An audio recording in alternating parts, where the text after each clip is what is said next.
Pois é, estamos de volta depois do rápido intervalo. Vamos dar sequência rapidinho para que a gente possa administrar o nosso tempo. Roque Júnior, você já lutou contra o Holyfield, contra o Todo Duro? Como é que é essa situação? Já teve o confronto, já um embate, um convite? Eu já treinei com o Todo Duro, ele já veio para Maceió, na antiga Federação Lagoana de Boxe na Serraria. Treinou comigo lá que houve uma oportunidade de fazer um evento com a luta dele aqui. Não eu contra ele. Nós dois lutamos, cada um em lutas distintas.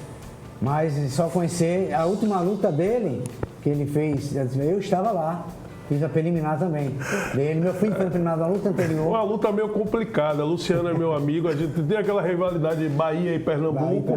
Mas a gente ganhou todas as lutas lá na Bahia. Holyfield ganhou. Holyfield ganhou dentro da Bahia. Quando é em Pernambuco, mas ganhamos um em Pernambuco também. Só que a última luta foi muita gente não deu, né? Não teve a última luta lá em Salvador. Eu gostava do Todo Duro, rapaz, porque o Todo Duro ele é meio traiçoeiro. Ele chegava perto do Holyfield aqui como que não queria nada, depois metia a bola.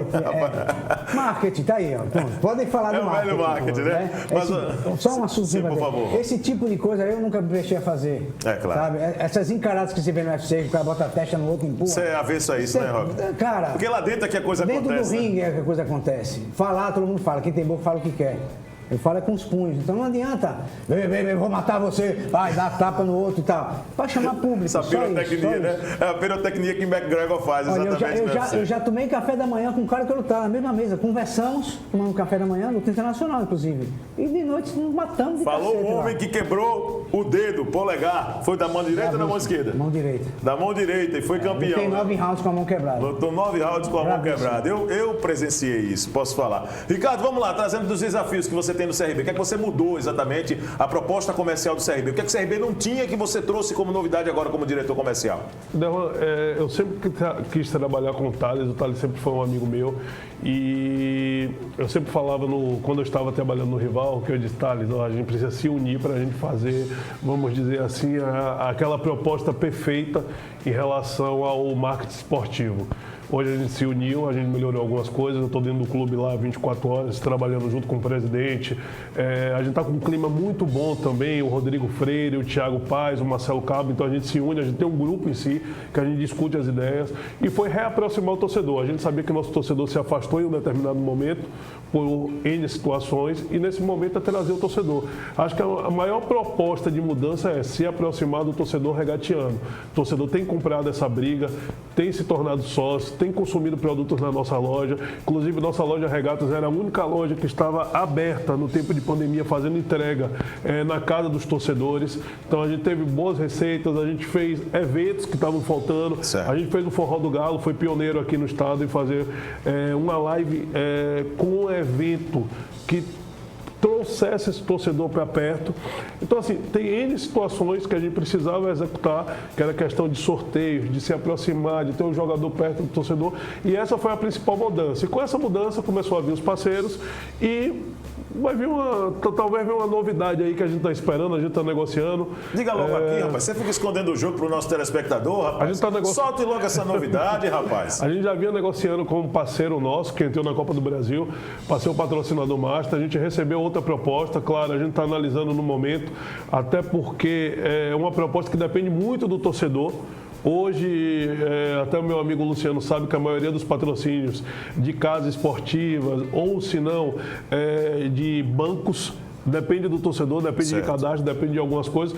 E também pode ser uma coisa boa, como pode ser ruim. Então, a gente precisa analisar primeiro, antes de dar um veredito final, até para trazer um produto de qualidade para o clube e também que seja bom para ambas as partes. E eu digo também bom para o nosso torcedor. Isso é muito importante. Luciano, vamos lá. Situação dos clubes de Pernambuco. O que aconteceu com o futebol pernambucano que parou no tempo? Foi isso, Luciano? Tem parque aquático, chega no final de semana, o cara vai lá no esporte, tem torcedor, agora não, na época de pandemia, mas tem torcedor movimentando a economia em prol do clube, porque dá para poder fazer o cadastro de sócios, tomar banho naquela piscina, tomar uma cervejinha com a família. No Náutico agora que teve seu estádio, inclusive belo trabalho da diretoria tem feito para poder resgatar essa tradição do Náutico. Nunca concordei com a história do Náutico ir para a Arena de Pernambuco, nunca concordei com essa história, acabar com os aflitos. Para mim tem que ser tradição. Eu sou um cara saudosista. CRB para mim tinha que voltar para o Severiano Gomes Filho. Tinha que voltar para o Severiano Gomes Filho. Negócio de ir no Galo, meu irmão, na Barra de São Miguel. Perdeu o contato com o torcedor. Aí eu sei que é a história do clube. Eu tenho que interromper você para falar, até desculpa. Diga. A gente tem um equipamento que é o melhor do estado. É o único CT que a gente tem no estado realmente construído e do clube próprio nosso. Que equipamento a gente é tem esse, um dos melhores CTs do Nordeste. É verdade. Isso daí eu chego Cresceu, aqui. né? O clube Eu cresceu. falo porque eu trabalhei em clubes como Bahia, trabalhei no Ceará e posso dizer que a gente está à frente até de determinados clubes que estão na primeira divisão, porque a gente tem um potencial de crescimento que é incrível. Com visão de negócio. Então, quando a gente jogou na Barra, que é o CT que continua o Galo da Praia, que é na Barra de São Miguel. Com certeza. Então a gente está na praia. E a gente tem um potencial de crescimento incrível. E o que a gente pode modificar o cenário do estado de Alagoas a partir daquele CT do CRB Sim. é uma coisa de outro mundo. Eu até quando eu estive pela primeira vez, olhei e disse, cara, eu tô com tesão, porque aqui tem trabalho. Olha. Eu tenho tesão em trabalhar, porque, cara, toda hora o presidente está lá, está querendo Sim, fazer sim, uma modificação junto com a gente. Então, é um potencial de crescimento. E vou ser bem sincero, a gente não pega nem engarrafamento. Pior é que pega engarrafamento, está pegando engarrafamento para voltar. Você tá já me convencendo, Ricardo. É um cara que trabalha bem o marketing, viu? Ô, Luciano Leonide, vamos lá, meu amigo. Como é que você poderia classificar exatamente esse cenário do futebol pernambucano e essa ascensão do futebol de Alagoas? Na verdade, a gente vê até o famoso livro, né? A bola não entra por acaso. É verdade. Então, tudo que acontece dentro do campo, ele há muito mais em decorrência de uma estrutura, de um olhar, de uma visão, do que necessariamente do que acontece tecnicamente. Aquilo ali a gente podia até atribuir que é uma mera, vamos dizer assim, repercussão. Então, quando a gente trabalha, tanto não só de Pernambuco, mas vamos pensar o Brasil todo. Se você for avaliar os times que estão em ascensão, bem como aqueles que estão caindo, né, que estão descendo e tudo mais, você pode colocar enquanto um parâmetro para fazer essa avaliação, que é a relação da profissionalização. Então, você olhar o Fortaleza, por exemplo, que profissionalizou o clube inteiramente, o próprio Ceará, o Sport que está tentando esse processo, está tentando se organizar depois do déficit financeiro, o próprio Bahia, o caso do CSA, enfim, tantos outros clubes que percebem um crescimento justamente nessa relação de um olhar mais profissional. Porque o que é historicamente, vamos dizer assim, parâmetro para esse tipo de coisa, né? Uma dedicação voluntária, parcial e muitas vezes não exclusiva dos dirigentes. Então, o que gera uma série de repercussões no dia a dia do clube, né? Funções diretivas, né, do clube, diretor disso, diretor daquilo, muitas vezes são exercidas de maneira não necessariamente especializada.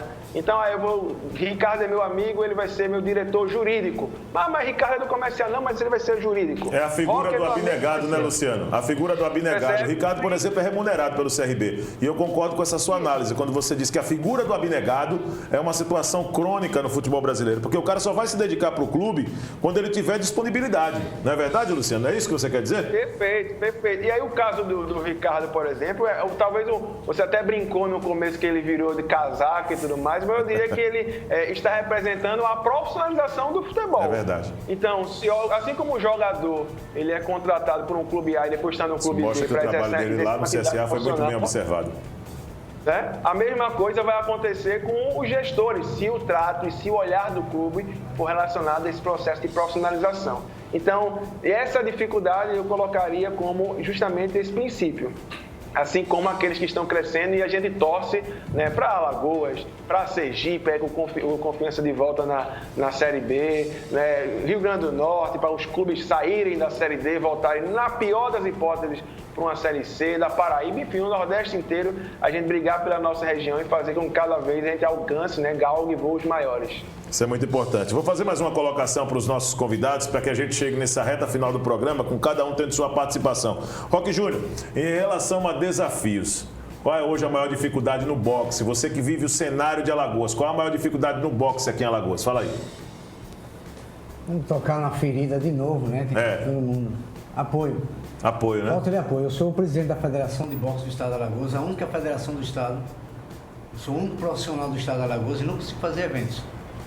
Não tem adversário para isso, Roque? Como é que é? Olha, para eu desafiar algum cara para lutar comigo, eu tenho que bancar tudo isso. Eu tenho que ter um empresário ou eu correr atrás de bancar isso, pagar a bolsa do cara, passagem, alimentação, estadia. E aí eu tenho feito, quem acompanha o boxe alagoano sabe, eu tenho feito boxe olímpico, amador, porque o amador não visa custo. Entendi. Né?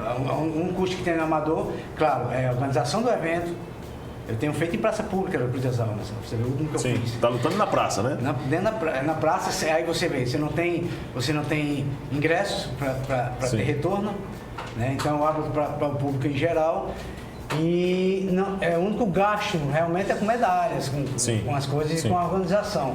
No meu caso, como lutador profissional, apesar de muitos acharem que eu devia ter parado, eu continuo treinando, lutando todos os dias. Você tem o quê? 49 anos, é isso? 49 anos. Eu defendi meu cinturão brasileiro aos 48. Então enxuto, viu, cara? Você sinceramente. Eu defendi meu cinturão aos 48. A minha última luta foi justamente na luta do Todo Duro em Recife contra o Sérgio Pestinha da Bahia. E eu venci muito bem o pernambucano lá, que é um mito dentro de Pernambuco, que é Isaac Abreu. Eu já tinha vencido ele um tempo atrás, era revanche, e eu venci muito bem de novo. E eu não consigo fazer evento para mim hoje por falta justamente de apoio. Tá? E não tenho recebido convites também, nem desafios para lutar fora. Eu penso que duas situações são as únicas prováveis. Ou não querem um velho lutando, ou estão com medo de perder pro velho, né? Porque assim, se bater é porque é velho, ganha dele porque é velho, agora perca pro velho, perder pro velho, rapaz, perdeu para aquele velho. Bom, piadas à parte, a grande problema é a falta de apoio mesmo, para todos os sentidos, não só para o boxe, mas para todos os sentidos do esporte, que não seja... Eu acho até futebol hoje, para correr prova, quando ele está dizendo aqui, é complicado, imagine pra gente que depende. É verdade. Esporte individual, inclusive. Todos nós somos unânimes aí. Curtinho, para que eu possa agradecer a sua participação, a história do Rock Balboa. Resumidamente, vamos lá. Bom, a história do Rock é simples de contar. Seu nome Rock foi batizado. A minha história ou a história do Rock? A história do Rock que acabou gerando também a origem no futuro do seu...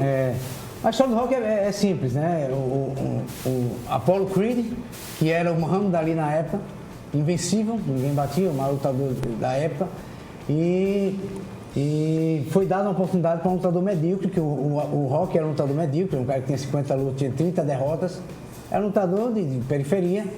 E aí o Apollo vai para 4 de julho, independência dos Estados Unidos, ele vai assim, eu vou dar uma oportunidade para um lutador qualquer, aleatório, para lutar comigo pelo título mundial. E aí caiu o Rock Balboa. Mas, como todo mundo sabe, o Rock Balboa morre, mas não desiste. Verdade. E aí foi onde o Apollo não procurou ver isso. E a grande história legal do Rock Balboa é que o Stallone estava sem dinheiro, dormindo no banco de praça, ele limpava a jaula de zoológico para tentar ganhar um trocado. E no último dia que ele tinha, ele foi assistir essa luta do Muhammad Ali contra Chuck Wepner. Luta real. Sim. Que o Chuck Wepner é justamente o Rock Balboa da vida real. Era um cara que ia perder em 2 rounds morrendo. E ele lutou 11 rounds com o Muhammad Ali, sangrando, machucado. O Ali derrubou ele no 11º round, mas aí o Stallone saiu com aquele roteiro na cabeça da luta e mandou ali com o Chuck Wepner. E aí criou o Rock Balboa e deu nesse... Você teve, inclusive, a oportunidade de tirar foto com o Stallone, né? Tirar foto, conhecer, conversar, vídeo. Eu fui convidado a participar do filme dele, Mercenários, aqui no Brasil. Legal. Onde eu falei a figuração. Infelizmente, por falta de apoio, eu não tinha como viajar rápido, conseguia passar de avião rápido, eu não cheguei a tempo de estar no elenco.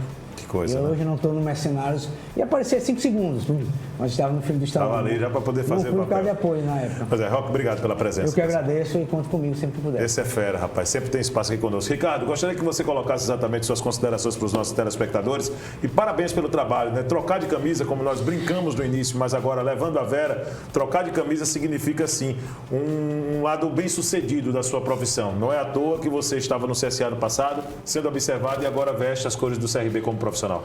Depois de 6 clubes, é a primeira vez que eu trabalho em um clube rival do que eu trabalhei. Agora meu clube, né? E o outro se torna o rival. E o Luciano me conhece, eu sou um cara que eu prego a união do futebol, a união não só do futebol nordestino, mas como brasileiro. Diversas vezes já tentei seguir um projeto até do Jorge Avancini, que foi o diretor do Internacional, que conseguiu 100 mil sócios, de tentar unir os clubes, os gestores, profissionalizar essa situação. É como o Luciano diz. Às vezes um cara da padaria acaba assumindo a questão do marketing, ele sabe fazer pão e não sabe fazer marketing. Eu não sei fazer pão, então eu não posso ir para a padaria. E a gente vai pregando essa união, porque essa união é importante. A gente tem que entender que a rivalidade ela existe, a rivalidade sadia é boa, a gente consegue vender. Eu acho que quando você leva para outro lado, que é o lado ruim do futebol, que é aquela questão da briga, todo mundo acaba perdendo. Então, quando existe essa rivalidade sadia, quando existe essa união fora de campo, todos os os times ganham. A gente tem que entender que a gente está no futebol nordestino, a gente está subindo agora. Sim. Porque os outros clubes também estão com dívidas gigantescas. Sim. Então, como a gente tinha dívidas menores, a gente começou a quitar os clubes em si. Então, há um crescimento do futebol nordestino, mas eu ainda acho que não existe uma união completa. Eu acho que é cada um pensando por si. Acabei vendo agora com a questão da MP do Bolsonaro, sim, que saiu, que batizaram a MP do Flamengo, que em um determinado momento é bom para o Flamengo, foi bom para o Fluminense agora porque... A CRB vai transmitir os jogos dele pelo YouTube? Pensamos, porque é um custo altíssimo, a gente tem que chegar, a gente tem que ser sincero, é um custo muito alto e a gente tem que pensar em uma arrecadação. Não é só transmitir um jogo, eu vi a qualidade do jogo da TV Fluminense e da TV Flamengo, são coisas distintas, bem distintas. Então, o Flamengo tinha uma equipe que trabalhava para a Globo para transmitir jogos, então corte de imagem, outras coisas, é muito melhor. E por isso que eu também defendo essa unidade do futebol brasileiro, porque a gente precisa ter um padrão de qualidade. Exato. Não adianta eu começar a transmitir um jogo por transmitir, eu tenho um padrão de qualidade no CRB, ter outro no Flamengo, ter outro no Fluminense, que o futebol vai perder. A gente tem que entender que a TV paga por exclusividade. E nesse momento, se você não tem a exclusividade, vai cair o valor de receita. Mas para um clube que tem milhões e milhões de torcedores, como o Flamengo, 40 milhões, é muito fácil você manter, é muito fácil você brigar com a Globo, que ajuda bastante. Então, a gente precisa pensar. É por isso que o Luciano, que está aí na Copa do Nordeste, conversa sempre, propõe cursos, porque a gente precisa se aperfeiçoar. Eu estou no futebol há 12 anos, mas eu continuo me aperfeiçoando, eu continuo conversando, eu ligo para os gestores, as pessoas ligam para mim para a gente tentar, entendeu? Parâmetro, né? E às vezes eu sinto muita falta aqui no futebol alagoano, da falta de humildade das pessoas. De um procurar saber do outro, network, tentar entender as coisas. O que é que está acontecendo aqui? Como é que a gente pode fazer? Ricardo, vamos tentar brigar por um patrocinador master, vamos brigar por um patrocinador que vem para o homoplato, o que seja, mas vamos juntos? Não. Se dividem pela arrogância, que eu acho que foi muito arrogante em um determinado comentário que até foi feito, e eu acho que quem perde em si é o clube. Por quê? Eu estou recebendo propostas de patrocinadores masters, como de outras propriedades do uniforme, e seria interessante até ter meu rival ao lado para a gente conseguir um valor maior dentro do mercado. Só que, às vezes, pela arrogância e tentar prejudicar até a marca CRB, como eu ouvi de um parceiro, até desculpa estar falando isso, mas eu ouvi de um parceiro que foi menosprezar a marca CRB, e por incrível que pareça, esse parceiro depois me ligou para dizer que a gente deu um retorno maior do que a marca que foi menosprezar a gente, e nosso torcedor está dando retorno, e eu agradeço a esse torcedor que está vindo ser sócio, que está consumindo nossos parceiros, e os parceiros estão começando a olhar isso. E eu acho que se a gente tivesse uma unidade do futebol, principalmente estadual, a gente conseguiria alcançar coisas maiores. A gente vê uma federação trabalhando para todos os clubes, sim, a gente vê um CRB que está aqui, o CRB cedeu a Procelg, que é um parceiro nosso, para fazer a desinfecção dos ambientes dos clubes, sim, junto com a federação. Cedeu. A gente poderia ter um parceiro nosso que só poderia ficar aqui. Mas não, a gente fez questão. Até o próprio laboratório, que hoje foi em conversa, a pessoa disse que, não interessante que o mundo do futebol é diferente por causa dessa briga. E eu disse, não, vamos apostar no futebol, que o futebol alagoano precisa de você. E hoje o cara está feliz, cara. Você mostrou. Então a gente precisa, vocês da imprensa que fazem um trabalho sensacional, sem vocês não existe futebol. É verdade. Não adianta eu ter vou ter meu canal no YouTube. Mas sem a imprensa para poder dar aquela força, sempre não adianta. Existe uma coisa que eu entendo chamada a neutralidade. Vocês são neutros. Obrigado. Então vocês conseguem simplesmente divulgar uma informação de uma maneira diferente que eu não consigo passar na TV do clube ou em algo do tipo. Então, assim, fazendo uma explanação de tudo. Luciano, vamos tentar criar essa unidade Nordeste, você que está aí na luta. Eu cansei um pouco, vou ser bem sincero. Cansei um pouco porque a gente tem nossos afazeres dentro do clube, mas também queria pedir sua ajuda para a gente tentar retomar essa situação, porque pessoas no futebol que estão já, não há muito tempo, mas profissionais que já estão tentando conseguir essa carreira, não foi fácil. Eu comecei a trabalhar no Bahia, a primeira coisa que eu ouvi no Bahia foi do diretor de marketing, Sacha Mamed, que eu falo sem medo, disse, agora você vai virar vidraça. Eu disse, e agora você vai ver como as pedras são, você não vai ser mais uma pedra. Aí eu disse, Sacha, eu só vou ser vidraça, vocês só vão jogar pedra em mim se eu for incompetente igual a você. E do dia que eu estou no futebol até hoje, eu procurei ser uma pessoa competente. É tanto que eu passei por 6 clubes, tenho proposta de outros clubes, que algumas pessoas disseram, você não tem nada, você ficou no CRB, porque eu fiquei no CRB pela proposta do presidente Marcos Barbosa, pelo o que é que ele quer que o CRB seja. É por isso que eu falo do nosso CT, é por isso que eu falo das coisas aonde a gente quer chegar. Eu sou um cara que eu amo futebol, eu trabalho, não vou ficar rico da minha profissão no futebol. Tem visão. Eu amo, cara, isso. Eu amo trabalhar. Eu estou 24 horas trabalhando. Tem vezes que eu mando mensagem 2 horas da manhã para meus colegas, eu penso, Ricardo, já é 2 horas da manhã. Eu digo, não, é futebol isso aqui, meu. A gente tem que estar trabalhando para dar certo. É a mesma coisa da luta dele. Talvez o Rock não teria conquistado nada se não ficasse acordado algumas noites, algumas não, muitas noites, se não tivesse batido buscando na porta alternativas, né? E levado aqueles não para se transformar assim. Então, muito obrigado pelo espaço, muito obrigado aqui, amigos. E vamos à luta agora. Agradeço a participação, Ricardo Lima. Luciano Leonilde, naquela corrida do tempo também, muito obrigado antecipadamente, tá certo, pela sua participação. E gostaria que você deixasse as suas considerações para os nossos telespectadores. Obrigado, eu que agradeço o convite, Widerlan. Estou sempre à disposição, né? Quanto mais a gente debater, melhor para todo mundo. E talvez um recado aí que eu deixo, não só para os clubes, mas como para a torcida e tudo mais, é que a gente está vivendo um momento aí que a melhor defesa agora é o ataque, né? Conteúdo é a nova publicidade. Então, se a gente não promover conteúdo, se a gente não construir nada, enfim, a pior coisa que a gente pode fazer agora é não fazer nada. Então, é expandir ao invés de contrair. Então, esse é um desafio grande e eu acho que é o grande movimento que a gente precisa agora, especialmente com esse processo de pandemia, dentro do cenário esportivo, futebol, nordestino, nacional, etc. Luciano Leonídio, ele conversou com a gente, além, claro, do Ricardo Lima e também do Roque Júnior, os nossos convidados hoje. Vou ficando por aqui, deixando meu grande abraço para você. Vem aí o final de semana, na segunda-feira eu te espero para uma nova edição do Canal Esportes. Tchau, tchau.